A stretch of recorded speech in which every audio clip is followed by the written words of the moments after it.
bahwasanya imam-imam mereka maksum. Dan ini benar pernyataan mereka. Saya sempat berdialog dengan sebagian orang Syiah. Ya, waktu kita berbicara tentang definisi hadis, saya bilang, apa itu definisi hadis? Kata dia, definisi hadis, ternyata hadis Nabi dan hadis imam.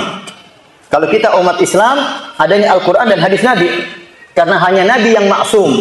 Sehingga tatkala hanya Nabi yang maksum, maka perkataan dan perbuatan Nabi adalah dalil. Selain Nabi tidak bisa jadi dalil, kecuali sepakat dengan Nabi SAW. Abu Bakar bukan dalil, Umar bukan dalil. Kecuali perkataan Abu Bakar dan Umar sesuai dengan apa? Dalil. Kenapa? Abu Bakar mungkin salah, Umar radhiyallahu anhu mungkin salah, para sahabat mungkin salah, para imam mungkin salah. Kata Imam Malik, kullun yu'khadhu min qawlihi wa yurad ila sahib hadzal qabr. Setiap orang bisa diambil perkataannya, bisa dibuang, kecuali Nabi Muhammad SAW. Nah, orang Syiah punya keyakinan lain.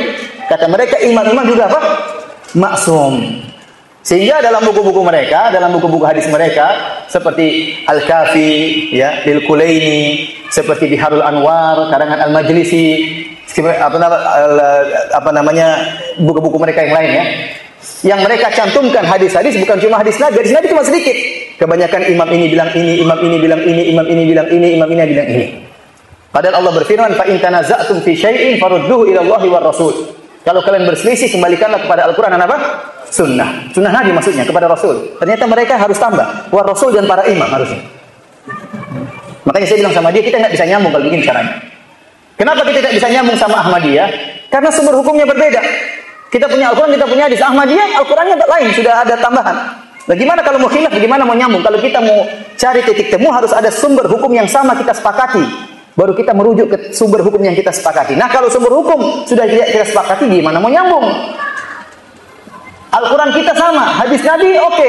Tetapi hadis imam-imam gimana ceritanya? Bahkan dia berkata bahwasanya imam-imam ditunjuk oleh Allah Subhanahu wa Ta'ala. Langsung.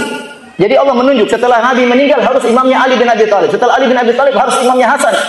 Setelah Hasan meninggal harus imamnya Husain. Kalau Husain meninggal harus imamnya Ali Zainal Abidin. Ali Zainal kalau meninggal harus imamnya Muhammad Al-Baqir. Muhammad Al-Baqir kalau meninggal harus imamnya Ja'far As-Shadiq. Sampai imam yang ke-12 Muhammad Al-Hasan yang umur 5 tahun hilang sejak tahun 200 sekian sampai tahun 1437 masih belum muncul. Sudah 1200 tahun dia menghilang. Jadi saya bilang ini khilaf yang tercela. Ini khilaf yang tercela yang buat kita berpisah. Kenapa? Menganggap ada orang maksum selain Nabi Muhammad SAW. Sekarang kalau kita renungkan, apa bedanya imam sama Nabi kalau begitu? Coba. Apa bedanya imam dengan Nabi menurut orang Syiah? Bedanya apa? Sama-sama ditunjuk oleh Allah, iya. Sama-sama maksum, iya. Sama-sama bikin syariat, iya. Terus bedanya apa kalau begitu? Seakan-akan mereka mengatakan Nabi belum selesai. Masih ada nabi-nabi yang lain sampai 12 nabi. Namanya imam, tapi fungsinya seperti apa? Seperti nabi. Paham? Buktinya perkataan dia juga hadis. Makanya ini khilaf yang berbahaya, yang tercela. Contohnya lagi khilaf dalam masalah akidah yang diikuti oleh sebagian orang-orang yang tenggelam dalam sufiyah, namun yang dengan cara yang keliru. Dia menganggap wali-wali juga maksum. Ini sama, ini pengaruh dari orang Syiah. Katanya ada wali maksum, nggak mungkin salah. Nah, siapa yang bilang wali ini nggak mungkin salah? Abu Bakar dijamin masuk surga salah. Umar dijamin masuk surga bisa salah. Utsman dijamin masuk surga bisa salah. Ali dijamin masuk surga bisa salah. Ini wali yang jamin masuk surga siapa? Kok benar terus nggak mungkin salah? Sampai kalau ada wali yang minum khamar katanya itu juga benar. Kok bisa benar? Kamu lihat khamar begitu masuk jadi air putih katanya. Kata mereka demikian. Taib, kalau masuk jadi air putih kenapa mabuk? Jadi susah, ya. Kalau ada orang wali misalnya duduk sama cewek, ya sudah harus benar. Kenapa maksum? Nggak boleh salah.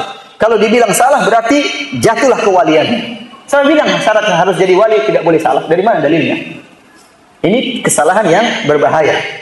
Contohnya mengambil sumber hukum dari mimpi. Tidak ada sumber hukum dari mimpi. Sumber hukum jelas Al-Quran, Sunnah, ijma ulama, kias. Ya. Ada yang diperselisihkan seperti istislah dan yang lainnya, ya. Qaul ahli Madinah contohnya, kemudian qaul sahabi, tapi ada yang disepakati seperti Al-Quran, Sunnah dan ijma. Kias masih diperselisihkan. Ya. Intinya tidak ada dalam buku-buku Ahlus Sunnah bahwasanya sumber hukum adalah mimpi. Jadi masalah tatkala sumber hukum adalah mimpi, akhirnya timbul Fikih yang baru, ada orang punya wirid, cara wirid yang baru. Dari mana kau dapat wirid ini? Oh, Nabi ketemu saya dalam mimpi ngajarin saya seperti ini. Ya, repot seperti itu. Ya.